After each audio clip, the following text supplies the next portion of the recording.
Hey YouTubers, it's Charlie. If you guys didn't know, they just confirmed the new Spider-Man movie, the reboot, is going to be called Spider-Man Homecoming. Marvel, Sony, all the big studios have been making a bunch of big announcements at CinemaCon. It's kind of like a version of Comic-Con for theater owners. So they'll screen movies, they'll show off trailers, like they showed off new Wonder Woman footage. They actually screen the entire whole Civil War movie, and all the different studios do a big Hall H type presentation there.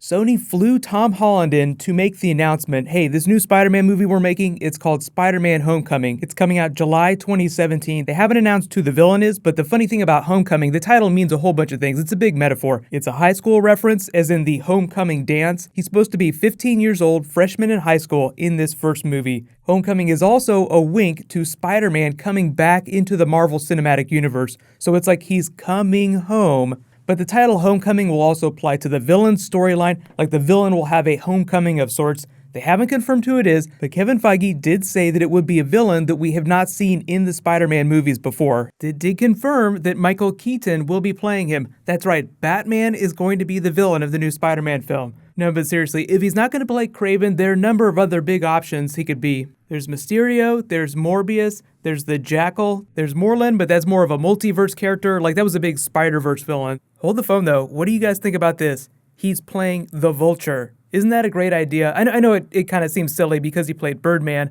but Vulture is an older character. He's a more mature gentleman, so they're not going to age him down big time for one of the younger Marvel villains. Just another option, but I feel like Vulture I'll say Vulture, probably the strongest pick now that they've confirmed Michael Keaton. They actually dropped this news, the Michael Keaton news, halfway through me making this video, so I had to back up a little bit. But I just love the idea that Batman is going to be the new villain. It is going to be so much fun making GIFs for this. The only other big character they've announced is Zendaya. She's probably playing a young version of Michelle Gonzalez, one of the bigger protagonists / love interests for Spider-Man in the more recent comics. Mark Waid actually created her. She doesn't really become a comic book superhero or anything like that. The adult version of her character just becomes this badass lawyer who actually is pretty good at Muay Thai. So even though they're both in high school, they might give her some cool fight scenes. And I've talked about it before, but Marvel just clarified that yes, they will have Marvel characters appearing in the Sony film. Like, people will cross over both ways. So at least a couple characters that do not die during Civil War will have cameos in the new Spider-Man film. Probably Iron Man, maybe Captain America, because I think they changed the Captain America story from the comics.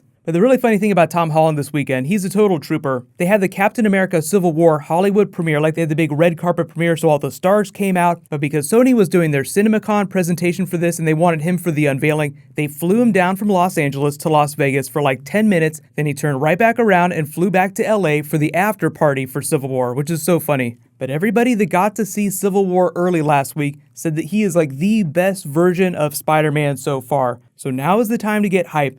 Now, I know he's got this really cool Stark Tech suit in Captain America Civil War. He'll probably be wearing that during the new Spider-Man film, but they did say that when they brought him back for Avengers Infinity War, he would get a new suit. Now, the thing about that is that you have to remember there's going to be 3 new Spider-Man films. They only have the first one on the schedule. I think they want to see how well it does before they greenlight the other 2, but it's going to be a new trilogy. So if the second and third films happen after Avengers Infinity War Part 1, we might see the new costume in those Spider-Man films. But for the time being, just assume that this is what Spider-Man's costume is going to look like. This right here is the official logo for the film. You may have detected they're using like the classic swoops in the original comic book Spider-Man typeface. Like I said, Homecoming. He is coming home to Marvel, so there's going to be a lot of classic visual and verbal references to that. But let me know, what do you guys think about the Homecoming title? Obviously, it's a big high school reference, and for people that live outside the US, Homecoming is just a traditional celebration that schools organize for high school students, people between the ages of 15 and 18. The whole idea with Spider-Man is that he's just going to age his way through high school in this new trilogy. So we're going to get a really young version of Spider-Man, which I think is totally fine, because that means if things go really well, or as well as they want them to, he can continue to be Spider-Man for a long, long time. The funny thing about people aging out of the role, I know Robert Downey Jr. is going to be Iron Man till he's a corpse. He's going to be like a walking corpse in an Iron Man suit. They actually said for Civil War, they de-aged Robert Downey Jr. to a 20-year-old version of himself so that they could do a 20-year-old Tony Stark scene.